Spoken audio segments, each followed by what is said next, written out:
Assalamualaikum warahmatullahi wabarakatuh. Bertemu lagi bersama saya Rafif. Kali ini saya akan menjelaskan tentang pelajaran kimia, yakni pada subbab senyawa hidrokarbon. Mari sekarang kita review materinya. Oke. Hmm. Oke teman-teman, sekarang saya sudah ada di depan laptop.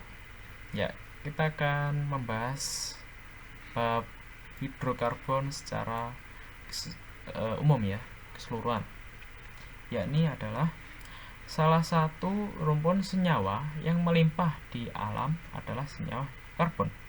Senyawa ini tersusun atas atom karbon dan atom-atom lain yang terikat pada atom karbon seperti hidrogen, oksigen, nitrogen, dan atom karbon itu sendiri. Salah satu senyawa karbon yang paling sederhana adalah hidrokarbon. Hidrokarbon banyak digunakan sebagai komponen utama minyak bumi dan gas alam. Oke, kita akan masuk ke dalam pembahasan A, yaitu kekhasan atom karbon. Atom karbon atau bisa ditulis C merupakan pemeran utama dalam mempelajari hidrokarbon. Atom C ini memiliki karakteristik yang khas dibanding atom lainnya. Karakteristik itu adalah kemampuannya dalam membentuk rantai C yang panjang. Mengapa bisa? Peristiwa ini disebabkan oleh atom C yang mempunyai 4 elektron valensi yang dapat memberikan kovalen dengan atom jenis atau atom yang lain.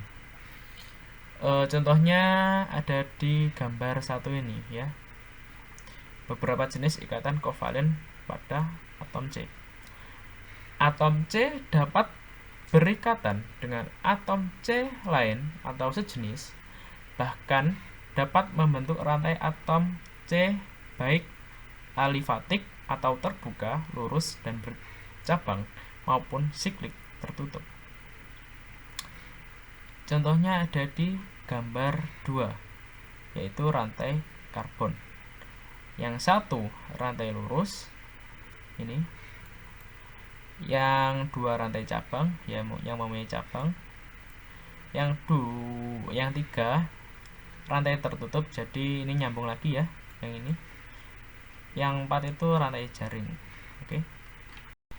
Selanjutnya mari kita bahas tentang atom C primer, sekunder, tersier, dan kuartener. Berdasarkan kemampuan atom karbon yang dapat berikatan dengan atom karbon lain, muncullah istilah atom karbon primer, sekunder, tersier, dan kuartener. Istilah ini didasarkan pada jumlah atom karbon yang terikat pada atom karbon tertentu. Pertama, atom karbon primer dilambangkan dengan 1 derajat. Adalah atom-atom karbon yang mengikat 1 atom karbon tetangga. Contoh pada gambar ini. Dalam senyawa tersebut terdapat 4 atom karbon primer yang berada pada setiap ujung. Ya, ini yang dilingkari ini dan saya centang pada ujung.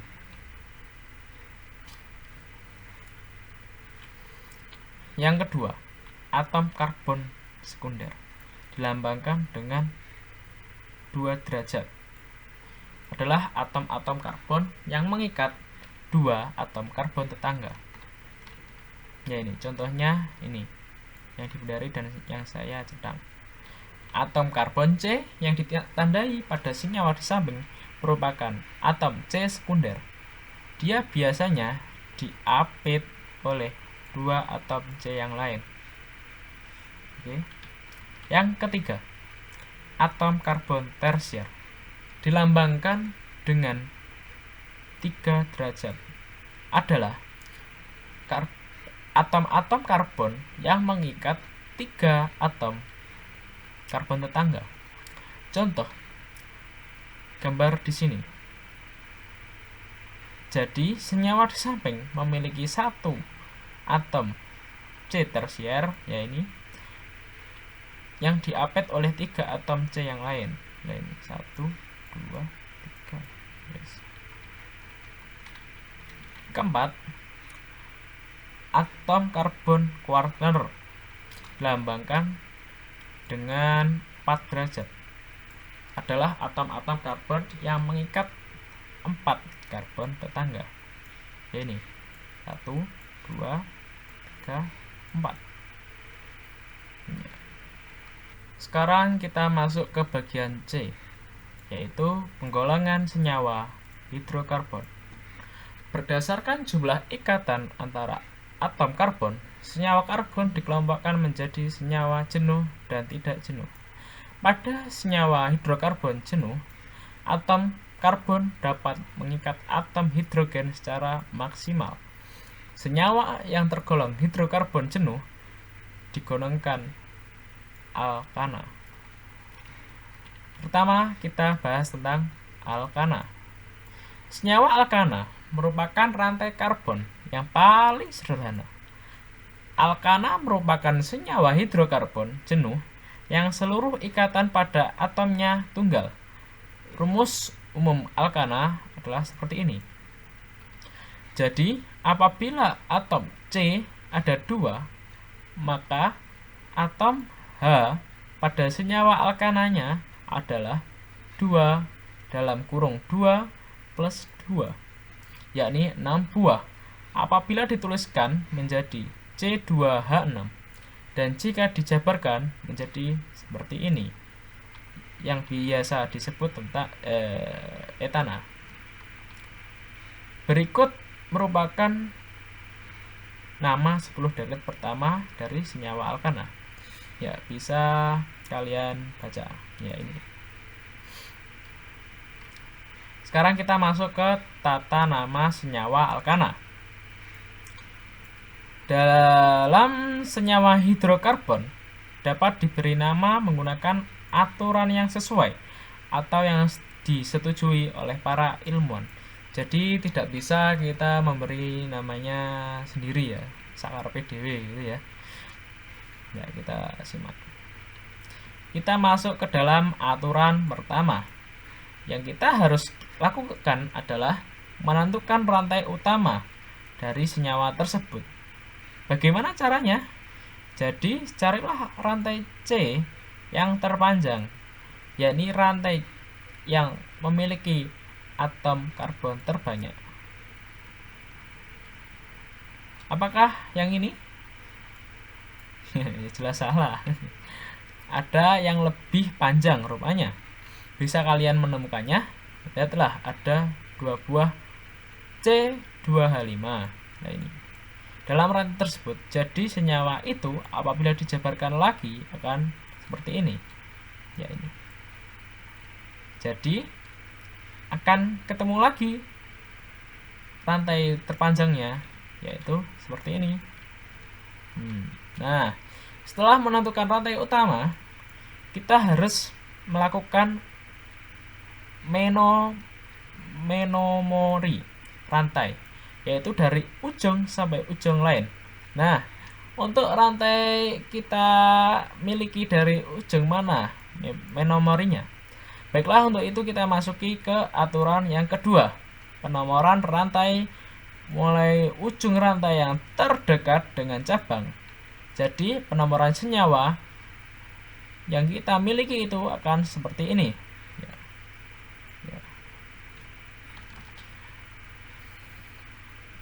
Aturan ketiga, yakni menentukan nama alkil atau cabang-cabang yang pada rantai utama. Penamaannya sama dengan alkana, hanya akhirannya diubah menjadi il. Berikut 5 gugus akil pertama yang terdapat pada hidrokarbon. Ya, seperti ini contohnya.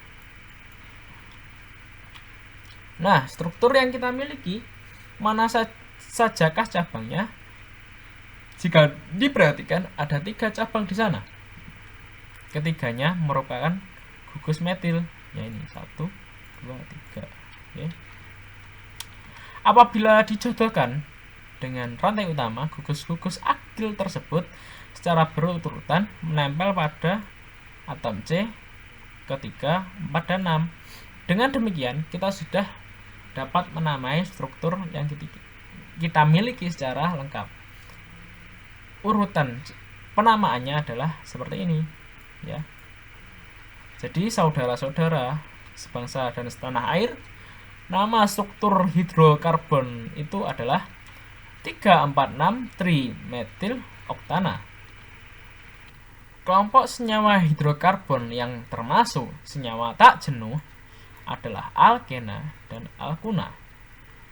Disebut hidrokarbon tak jenuh karena atom karbon yang dimilikannya tidak mengikat atom hidrogen secara maksimal. Dengan kata lain, memiliki ikatan rangkap. Nah, mari kita bahas senyawa hidrokarbon tak jenuh satu persatu. Pertama, kita akan membahas tentang alkena. Alkena merupakan senyawa hidrokarbon ikatan rangkap 2, atau bisa ditulis seperti ini ya. Alkena paling sederhana yaitu etana C2H4 dengan rumus alkena seperti ini. Jadi apabila atom C ada 4, maka atom H pada senyawa alkenanya adalah 2(4), yakni 8 buah. Apabila dituliskan menjadi C4H8 seperti gambar di sini. Berikut daftar nama 10 pertama dari senyawa alkena. Ya, ini seperti ini. Oke, lanjut. Tata nama senyawa alkena. Alkena rantai lurus. Atom karbon berikatan rangkap seperti ini diberi nomor yang menunjukkan ikatan rangkap tersebut. Penomoran dimulai dari ujung rantai dan rantai yang paling dekat dengan ikatan rangkap. Contoh yang benar seperti ini, bukan seperti ini. Jadi nama senyawa tersebut yang benar adalah 2-pentana. Yang jenis yang kedua adalah alkena rantai bercabang. Penamaan alkena rantai bercabang hampir sama dengan penamaan alkana. Hanya saja yang membedakan adalah ada nomor posisi untuk ikatan rangkap pada alkena. Aturan yang digunakan tetap sama, yakni menentukan rantai utama, yaitu memiliki ikatan rangkap. Penomoran rantai utama diawali yang paling dekat dengan ikatan rangkap, bukan dari cabang terdekat. Ya, nomor urutan penulisan nama yaitu cabang, akil, nama cabang, akil, ikatan rangkap, nama alkena. Ya, seperti ini contohnya.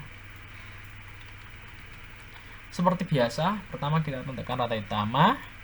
Struktur tersebut mengandung ikatan rangkap. Dengan demikian menjadi seperti ini ya. Dan selanjutnya kita beri nomor dari atom yang C terdekat dengan ikatan rangkap. Maka seperti ini. Selanjutnya penamaan akil atau cabang. Jika kalian perhatikan ada 3 cabang struktur, yaitu ketiganya adalah metil, ya, ini C, Z, Z. Nah, secara berurutan metil itu menempel pada atom C nomor 369. Nama utamanya adalah dekana. Karena ikatannya rangkapnya ada pada C nomor 3, maka nama tersebut adalah 369 trimetil 3 dekana. Oke. Satu lagi, kelompok hidrokarbon tak jenuh dan alkuna. Mari kita bahas. Alkuna merupakan senyawa hidrokarbon dengan ikatan rangkap 3, atau bisa ditulis seperti ini. Alkuna paling sederhana yaitu etuna C2H2 dengan rumus umum alkena seperti ini. Ya. Jadi apabila atom C ada 3, maka atom H pada senyawa alkenanya adalah 2(3-2), yakni 4 buah. Apabila dituliskan menjadi C3H4, dan jika dijabarkan akan menjadi seperti ini. Berikut merupakan 10 deret pertama dari senyawa alkuna, mulai dari etuna, protuna sampai dengan dekuna. Oke, lanjut. Tata nama senyawa alkuna. Pertama, alkuna rantai lurus. Tata nama alkuna rantai lurus benar-benar sama dengan urutan tata nama alkena rantai lurus. Hanya saja rantai utamanya diberikan akhiran nama una. Dari contoh tersebut, kita bisa menamakannya dengan dua butuna. Alkuna rantai bercabang. Tata nama alkuna rantai bercabang pun sama dengan tata nama alkena rantai bercabang. Hanya saja dibedakan dengan akhiran pada nama rantai utama menjadi tambahan una. Mari kita lihat seperti contoh. Baiklah, kita mulai dengan menentukan rantai utama dari struktur tersebut yang mengandung ikatan rangkap. Dengan demikian kita menjadi seperti ini. Ya. Selanjutnya kita beri nomor dari rantai tersebut atom C yang terdekat dengan ikatan rangkap seperti ini ya. Oke, selanjutnya penamakan akil atau cabang. Jika kalian perhatikan ada satu cabang pada struktur itu dan akil tersebut bernama metil ya, yang ini. Nah, metil yang kita miliki menempel pada atom C pada nomor 3. Nama rantai utamanya adalah pentuna. Karena ikatan rangkapnya pada C nomor 1, maka senyawa tersebut 3 metil 1 pentuna.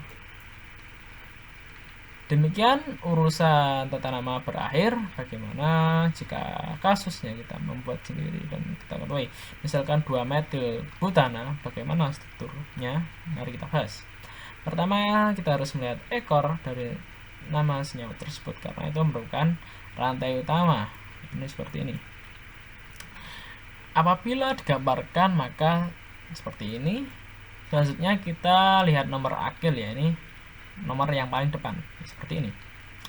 Berarti posisi akil atau cabang berada pada C nomor 2 dan cabang tersebut merupakan metil yang memiliki satu atom C. Kita tambahkan akil pada struktur kita. Sip. Dan selanjutnya tinggal menambahkan atom H pada setiap atom C yang memiliki berikut struktur tuntasnya ya, seperti gambar ini. Rumus umum yang dimiliki senyawa tersebut adalah C5H12. Walaupun ada 5 atom C, bukan berarti senyawa itu harus pentana. Karena rantai utamanya yang memiliki atom C inilah disebut isomer. Dengan demikian, struktur yang telah kita bahas merupakan isomer dari pentana. Oke. Pembahasan terakhir yaitu sifat fisik senyawa hidrokarbon. Sifat fisik suatu zat antara lain titik didih dan titik leleh. Secara umum, semakin banyak jumlah atom karbon dalam senyawa hidrokarbon, baik itu alkana, alkena maupun alkuna, maka semakin tinggi pula titik didih juga titik leleh yang dimiliki tersebut. Selain itu juga semakin banyak cabang suatu hidrokarbon, semakin rendah titik didih maupun titik lelehnya. Baiklah, selesai sudah pembahasan kita mengenai senyawa hidrokarbon. Jika kalian rajin membaca, maka jalan keluar menuju sukses akan lancar jaya. Sekian pembahasan review materi pelajaran kimia tentang senyawa hidrokarbon. Jika ada kurang lebihnya, saya mohon maaf. Billahi taufik wal hidayah wa ridha wa inayah. Wassalamualaikum warahmatullahi wabarakatuh.